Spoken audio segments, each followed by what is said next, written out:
अहिले जुन दुईटा महत्त्वपूर्ण विषयहरू हाम्रो सामु छन्। एउटा निर्वाचन आयोगमा हामीले जुन धेरै समय अगाडि निवेदन दिएका थियौँ र हाम्रो पार्टी केन्द्रीय कमिटीको अत्यधिक बहुमतको निर्णय अनुरूप हामीले तत्काल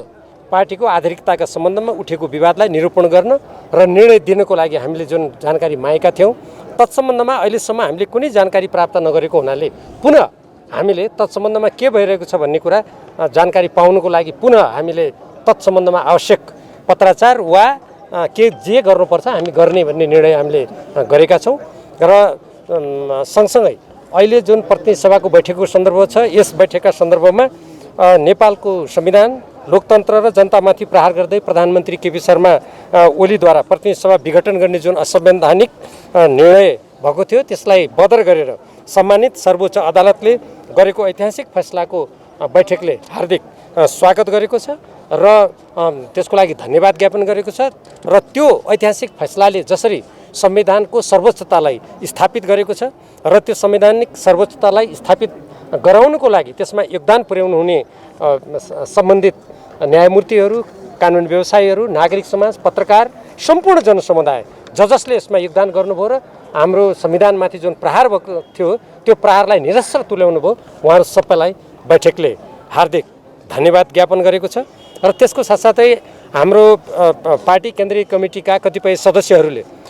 पार्टीको विधान विपरीत र पार्टीको हाम्रा नीति विपरीत, हाम्रा मान्यता विपरीत आफ्ना गतिविधिहरूलाई तीव्र पारेको देखिएकोले थप केही सदस्यहरूलाई अनुशासनको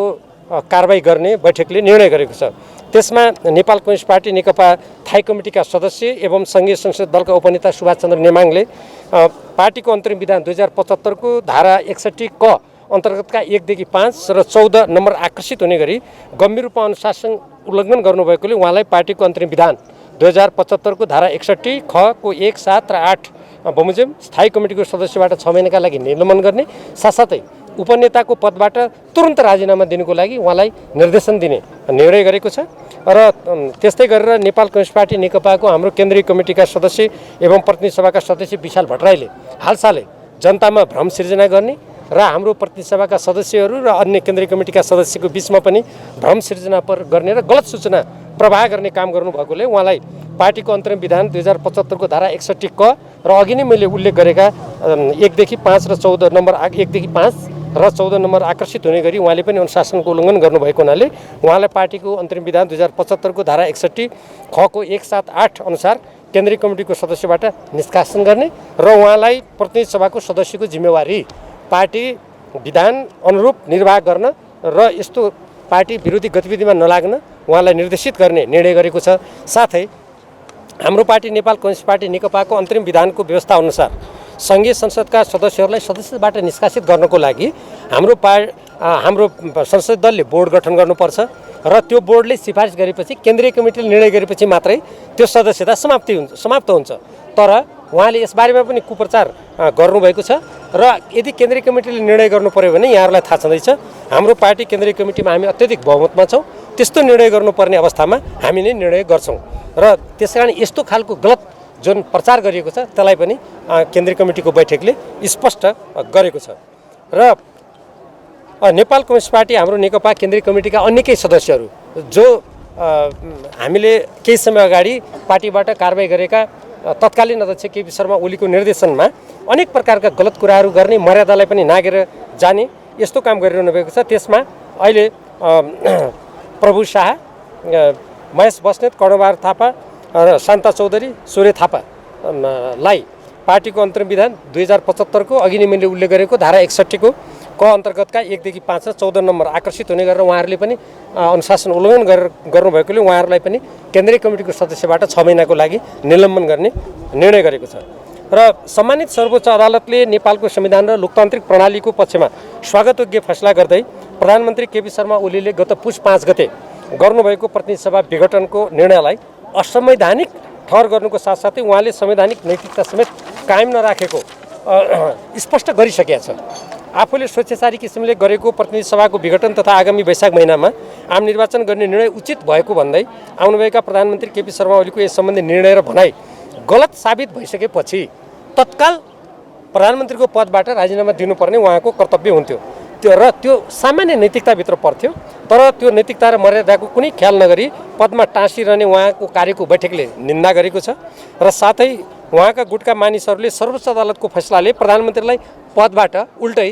राजीनामा नगर्न निर्देशन दिएको छ भन्ने जस्तो गलत र गैरजिम्मेवार अभिव्यक्ति दिएकोमा त्यसको बैठकले भत्सना गरेको छ। साथै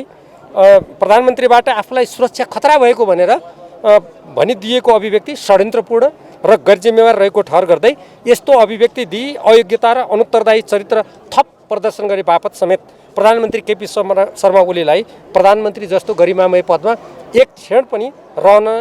नमिल्ने कुरामा यो बैठकले जोड दिएको छ।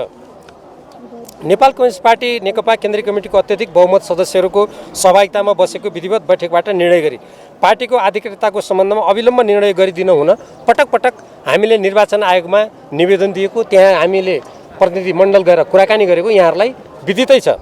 तर अहिलेसम्म पनि हाम्रो पक्षमा केन्द्रीय कमिटीको अत्यधिक बहुमत हुँदाहुँदै हामीले नेपालको कानुन बमोजिम, लोकतान्त्रिक मर्यादा र मान्यता बमोजिम हामीले त्यस्तो माग गर्दा गर्दै पनि अहिलेसम्म त्यसमा कुनै स्पष्ट निर्णय जानकारी नआएकोमा हाम्रो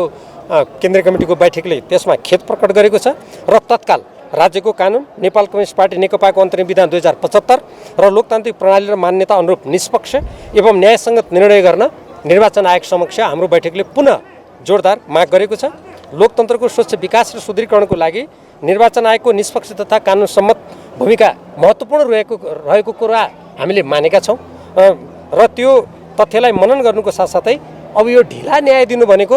अन्ततः यो न्याय नदिनु सरह हो भन्ने कुरालाई समेत सम्बन्धित निकायले ध्यान दिनुपर्छ भन्ने कुराको पनि बैठकले स्मरण गराएको छ। र त्यस्तै प्रधानमन्त्री केपी शर्मा ओलीबाट असंवैधानिक रूपमा गरिएको जुन प्रतिनिधि सभाको विघटन र नेपाली जनताको आशा भरोसाको केन्द्रको रूपमा रहेको नेपाल कम्युनिस्ट पार्टी नेकपाको विभाजनका विरुद्ध सशक्त आवाज उठाउने र आन्दोलित हुने एवं विभिन्न किसिमले सहयोग पुर्याउने सम्पूर्ण जनसमुदाय तथा नेपाल कम्युनिस्ट पार्टी नेकपाको पङ्क्तिमा आबद्ध सबैलाई यो बैठकले, यो पाँचौँ बैठकले हार्दिक धन्यवाद ज्ञापन गरेको छ र वर्तमान समयमा लोकतन्त्र, राष्ट्रिय हितका सामु रहेका चुनौतीहरूको सामना गर्न तथा भविष्यमा कसैले पनि नेपालको संविधान मिच्ने, देशलाई सङ्कटतर्फ धकेल्ने तथा श्रमजीवी जनता र राष्ट्रिय हितमा कटिबद्ध नेपाल कम्युनिस्ट पार्टी नेकपालाई फुटाउने र कमजोर तुल्याउने अपराधपूर्ण काम गर्न नसकोस् भन्ने र सजग भएर एकताबद्ध र सक्रिय हुने यो बैठकले नेपाल कम्युनिस्ट पार्टी नेकपाको सम्पूर्ण पङ्क्ति र यो पङ्क्ति सँगसँगै अगाडि बढ्ने सम्पूर्ण देशभक्त जनसमुदाय र सचेत नागरिक समाजलाई पनि हार्दिक आह्वान गरेको छ र प्रधानमन्त्री केपी शर्मा ओलीको असंवैधानिक कार्य र त्यस्तो कार्यलाई तत्काल स्वीकृति गरी संविधानको संरक्षणतर्फ गम्भीर नहुनुहुने राष्ट्रपतिको आलोचना गरे बापत नेपाल कम्युनिस्ट पार्टी नेकपा केन्द्रीय कमिटी तथा प्रतिनिधि सभाका सदस्य कमरेड रामकुमारी झाँक्रीलाई गिरफ्तार गरिएकोमा त्यो गिरफ्तारीको निन्दा गरेको छ बैठकले र नेपाल कम्युनिस्ट पार्टी नेकपाले सञ्चालन गरेको प्रधानमन्त्री केपी शर्मा ओलीद्वारा गरिएको प्रतिनिधि सभा विघटन विरोधी आन्दोलन नेपालको संविधान र त्यसमा आधारित लोकतन्त्र, राष्ट्रिय हित, स्वाधीनता, अखण्डता र स्वाभिमानको प्रतिरक्षा लागि गरिएको तथ्यको स्मरण गराउँदै पार्टीका गतिविधिहरू, नेपालको संविधान तथा पार्टी विधानको प्रावधान हुने कुरातर्फ यो बैठकले पुनः सम्बन्धित सबैको ध्यान आकर्षित गराउँछ र यसै सन्दर्भमा अध्यक्ष पुष्पकमल दाहाल प्रचण्ड कामरेडले जुन उहाँले दिएको अभिव्यक्ति हो त्यो हामी यदि देशभित्र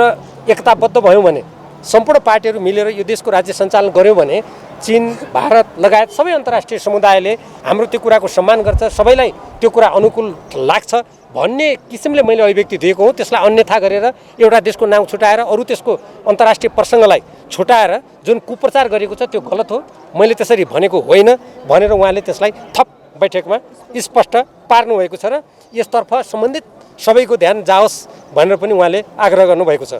नेपाल कम्युनिस्ट पार्टी नेकपाका तत्कालीन अध्यक्ष केपी शर्मा ओली र निजको गुटमा संलग्न केही व्यक्तिहरू जुन कुप्रचार, गुटबन्दीपूर्ण क्रियाकलापको भ्रममा परेर जो यसबाट अलग हुनुभएको छ वा टाढिनु हुनुभएको छ वा निष्क्रिय हुनुभएको छ, सबैलाई ती सम्पूर्ण नेता, कार्यकर्ता, सदस्य र पार्टीको तर्फबाट निर्वाचित जनप्रतिनिधिहरूलाई यो पाँचौँ बैठकले सर्वोच्च अदालतले एउटा निर्णय गरेर केपी शर्मा ओलीजीको निर्णय असंवैधानिक भनेर ठहर गरिसकेको अवस्थामा र देशमा नयाँ राजनीतिक स्थितिको सिर्जना भइसकेको अवस्थामा सबैलाई पुनः पार्टीको काममा सक्रियतापूर्वक फर्किन आग्रह गरेको छ र सबैलाई यथोचित रूपमा जिम्मेवारी दिने र कसैप्रति पनि पूर्वाग्रह पनि नगर्ने अठोटका साथ पुनः सबैलाई अगाडि आउन र यो पार्टीमा सक्रिय हुनुको लागि पनि बैठकले आह्वान गरेको छ र यसको साथसाथै यो हाम्रो गत आन्दोलनमा जस्तै हाम्रा कतिपय थाई कमिटीका सदस्य कमिटीहरू, केन्द्रीय कमिटीका सदस्य कमिटीहरू, अरू नागरिक समाजका व्यक्तिहरू न्यायको लागि आवाज उठाउँदा, नेपालको संविधानको पक्षमा आवाज उठाउँदा उहाँमाथि जसरी सरकारको निर्देशनमा लट्ठी प्रहार भयो, कतिलाई घाइते बनाइयो, चोटपटक लाग्यो कतिको, त्यो सन्दर्भमा बैठकको ध्यान आकर्षित भएर बैठकले त्यस प्रकार नेपाल सरकारद्वारा निर्देशित त्यस प्रकारको दमनको निन्दा गरेको छ र घाइतेहरूको शीघ्र स्वास्थ्य लाभको कामना गरेको छ र जसले यसरी मानवाधिकार विरुद्धमा यस्ता काम गरेको छ उनीहरूको बारेमा छानबिन हुनुपर्छ, उनीहरूलाई कारबाहीको दायराभित्र ल्याउनुपर्छ भनेर पनि बैठकले माग गरेको छ र अब हामीले निर्वाचन आयोगका सन्दर्भमा जुन कुरा यहाँ हामी अघि मैले बैठकका कुराहरूको यहाँ चर्चा गरेँ, हामीले निर्वाचन आयोगलाई हामीले अहिले भर्खरै जुन निर्णय गरेका छौँ तत्सम्बन्धमा अरू हामीले चाल्ने पाइलाको सम्बन्धमा पनि हामी निर्वाचन आयोगलाई जानकारी गराउनेछौँ र जुन 23 गते हुने प्रतिनिधि सभाको बैठक छ त्यो बैठकमा कसरी प्रस्तुत हुने, अन्य राजनीतिक दलहरूसँग हामीले कुन रूपमा वार्ता गर्ने, यस सम्बन्धमा थप आवश्यक छलफल गरेर निर्णय गर्नको लागि बैठकले थाई कमिटी तथा सचिवालयलाई जिम्मेवारी दिएको छ, अर्थात् अधिकार दिएको छ र यस सन्दर्भमा बैठकले नेपालका अरू सबै राजनीतिक दलहरू जो प्रधानमन्त्री केपी शर्मा ओलीको असंवैधानिक प्रतिनिधि सभा विघटन असंवैधानिक रूपमा गर्ने निर्णयको विरुद्धमा उभिनुभयो, उहाँहरू सबैलाई धन्यवाद दिएको छ बैठकले र अब त्यसरी लोकतन्त्रको पक्षमा उभिने, संविधानमाथिको प्रहारको विरुद्धमा उभिने ती सबै राजनीतिक दलहरूसँग बैठकले सहकार्यको लागि पुनः आग्रह गर्दै हाम्रो लोकतन्त्र, हाम्रो संविधानको रक्षा र प्रतिनिधि सभाको सुचारू सञ्चालन गरेर हामीले लोकतन्त्रका मर्यादाहरूको पनि संरक्षण गर्नुपर्छ भन्ने कुरामा बैठकले जोड दिएको छ र यस सन्दर्भमा आवश्यक पाइला चाल्नको लागि मैले अघि भने जस्तै थाई कमिटी र सचिवालयलाई बैठकले अधिकार प्रत्यायोजन गरेको छ। केन्द्रीय कमिटीका पदाधिकारीहरू वा सदस्यहरू र संसदीय दलका पदहरू रिक्त रहेका छन्, तत्सम्बन्धमा मैले अघि भने जस्तै ती सबै कुराहरूमा यथा समयमा निर्णय गर्नुको लागि थाई कमिटी र सचिवालयले गृह कार्य गरेर अनि उपयुक्त समयमा त्यतातर्फ पाइला चाल्ने कुरा पनि बैठकमा भएको छ। त्यो बैठक त मैले त्यहाँ हस्ताक्षरको हेर्नुपर्छ, तर यसमा अत्यधिक बहुमत सदस्यहरूको उपस्थिति छ र अहिले कतिपय कमिटीहरू हस्ताक्षर गरि नै रहनु भएको हुनाले मैले त्यसलाई अन्तिम त भन्न सकिनँ, तर बहुमतभन्दा पनि धेरै अत्यधिक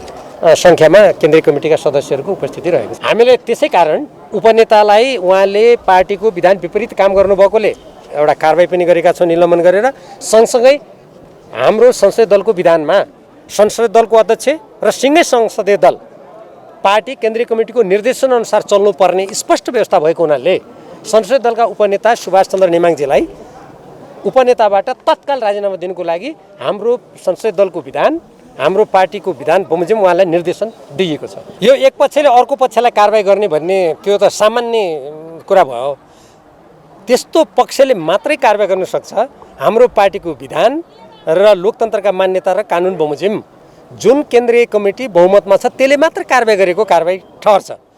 जसको गणपूरक सङ्ख्या पुगेको छैन त्यसले हामीले कारबाही गऱ्यौँ भन्दा यो लोकतन्त्रमा अलि हास्यास्पद हुन्छ, त्यो एउटा कुरा हो। अब दोस्रो, हामीले सरकार गठन गर्ने सन्दर्भमा कसरी बढ्छौँ भन्ने बारेमा मैले अघि नै भने, जसले नेपालको संविधानको रक्षाको लागि, लोकतन्त्रको रक्षाको लागि आन्दोलन गर्नुभयो, आवाज उठाउनुभयो, ती सम्पूर्ण पक्षहरूसँग हाम्रो गम्भीर कुराकानी जारी छ र उहाँहरूसँग कुराकानी गरेर निष्कर्ष पुग्दासाथ हामीहरू तत्सम्बन्धमा पाइला चाल्नेछौँ। एउटा कुरा हामीले निश्चित रूपमा बैठकले पनि त्यो निष्कर्ष छलफलमा तदनुरूप नै अगाडि सारेको छ र म पनि भन्न सक्छु, जसले प्रतिनिधि सभा विघटन गरेर त्यसको हत्या गर्यो त्यो प्रतिनिधि सभाले प्रधानमन्त्री केपी शर्मा ओलीलाई दण्डित गर्छ। त्यो नेतृत्व हामी पार्टीहरूसँग छलफल गर्छौँ र हामीले यो लोकतन्त्रको मर्यादा र संविधानको रक्षाको लागि जुन आन्दोलन गऱ्यौँ यसलाई अब एउटा निष्कर्षमा पुर्याउनुको लागि, यसलाई परिणाममा पुर्याउनुको लागि हामी आपसी परामर्शबाट, छलफलबाट नेतृत्व कसले गर्छ भन्ने निर्धारण गर्छौँ। त्यसको लागि थाई कमिटी र सचिवालयलाई अघि मैले भने जस्तै बैठकले अख्तियारी दिइसकेको छ। हामी सबभन्दा महत्त्वपूर्ण कुरा यो संविधानको रक्षा, यो लोकतन्त्रको रक्षा र केपी शर्मा ओलीजीले गरेको स्वेच्छाचारी गतिविधिको अन्त्यको लागि हामी सबै सकारात्मक पक्षसँग एकताबद्ध भएर अगाडि जाने र हाम्रो राजनीतिलाई स्वच्छ बाटोमा लैजाने कुरालाई प्राथमिकता राखेका छौँ। त्यसको अर्थ हो हामी राजनीतिमा खुला छौँ। यदि हामीले अविश्वासको प्रस्ताव राख्ने बिन्दुमा पुगेको निर्णय गऱ्यौँ भने त्यति बेला तपाईँले भन्नुभएको जस्तो नेपालको संविधान बमोजिम प्रधानमन्त्री हुने व्यक्तिको नाम समेत राखेर हामी अगाडि जान्छौँ। तर हामी त्यो चरणमा अझै पुगिसकेका छैनौँ। हाम्रो छलफल जारी छ।